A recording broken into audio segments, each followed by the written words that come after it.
بسم اللہ الرحمن الرحیم۔ ناظرین، جیسا کہ آپ جانتے ہیں کہ گزشتہ سماعت جو سپریم کورٹ میں ہوئی تھی پنجاب میں الیکشنز کے حوالے سے، اس کے اختتام پر یہ بات آبزرو کی گئی تھی کہ ایک تحریری حکم نامہ جو ہے وہ جاری کیا جائے گا۔ تاحال وہ حکم نامہ تو یا وہ آرڈر جو ہے وہ ابھی سامنے نہیں آیا، لیکن یوں محسوس ہوتا ہے کہ چونکہ مذاکرات جو ہیں وہ حکومت اور اپوزیشن کے درمیان جو ہے وہ جاری ہیں، اور عدالتی کارروائی جو ہے اس کا بھی دار و مدار یا اس کا جو حکم ہے وہ ان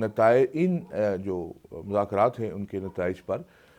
ڈیپینڈ کرتا ہے۔ بلکہ میں تو یہ کہوں گا کہ سارے مقدمے کا دار و مدار جو ہے وہ ان نتائج پر ہے کہ اگر سیاسی جماعتیں مل بیٹھ کر کسی نتیجے پر پہنچتی ہیں تو پھر ایسی صورتحال میں جو ہے وہ یہ قضیہ جو ہے اور یہ کنٹروورسی جو ہے یہ ریزالو ہو سکتی ہے، اور امکان یہ ہے کہ اگلے 2 روز میں منگل یا بدھ تک جو ہے اس کے کوئی نہ کوئی نتائج جو ہے وہ سامنے آ جائیں گے۔ اور ناظرین، میں یہ سمجھتا ہوں کہ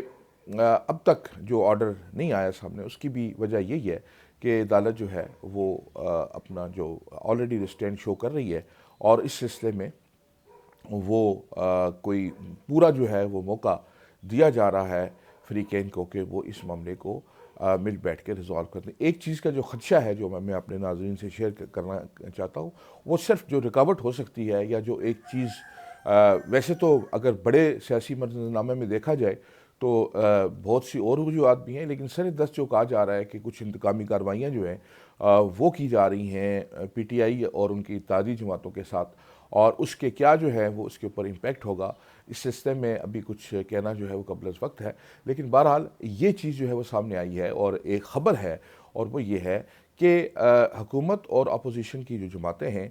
وہ غالباً اگست میں الیکشن کروانے پر جو ہے وہ راضی دکھائی دے رہی ہیں، لیکن اس کا آفیشیل جو ہے ابھی تک کوئی چیز سامنے یا باقاعدہ طور پہ کوئی چیز سامنے نہیں آئی، لیکن امید کی جا سکتی ہے کہ جو یہ پیش رفت ہوئی ہے یہ قائم رہے گی، اور اس کے بعد پھر سیاسی جماعتیں کسی نتیجے پہ پہنچ سکیں گی۔ اور یہ ناظرین اکرام جو سب سے اہم بات ہے وہ یہ ہے کہ ان مذاکرات کا کامیاب ہونا جو ہے وہ اس لیے ضروری ہے کہ اس کا براہ راست دار و مدار جو ہے وہ پاکستان کی اکانومی، پاکستان کی سیاسی استحکام اور ریاست کے بقا کے ساتھ منسلک ہے۔ جیسا کہ آپ جانتے ہیں کہ ہمارا ملک اور یہ وطن عزیز جو ہے یہ اس وقت معاشی کرائسس سے گزر رہا ہے، اور ان معاشی کرائسس کو کوپ اپ کرنے یا ان سے نبرد آزما ہونے کے لیے ضروری ہے کہ ملک میں ایک مستحکم سیاسی ڈھانچہ جو ہے وہ موجود ہو، اور وہ اسی صورت میں ہو سکتا ہے جب ساری جماعتیں مل کر بیٹھ کر ایک لائحہ عمل بنائیں اور اس کے مطابق الیکشنز کی قومی اور صوبائی اسمبلی کے جو الیکشنز ہیں وہ ایک ساتھ ہو سکے، اور پھر اس کے نتیجے میں بننے والی جو حکومت ہے وہ ملک کو اس کرائسس اور ان مشکلات سے نکال سکے۔ اس دعا کے ساتھ میں آپ سے اجازت چاہتا ہوں کہ اللہ ہمارے ملک کو سلامت رکھے اور ہمارے ملک کو جو مشکلات اور مسائل ہیں ان سے نکالے۔